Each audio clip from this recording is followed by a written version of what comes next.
Apat na Tamiya 4-wheel drive pagsasamahin sa isang design? Ano kaya itsura?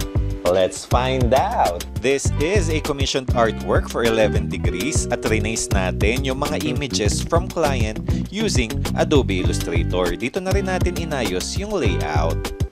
Shoutout nga pala kina Lander Lupian, Junjun Born, Jun Saludar, at Tito Kamen. Now, let's check out the details. Sa taas, nakalagay yung logo ng Let's and Go. Yung unang kotse, Vanguard Sonic. Yung second, Aero Avante.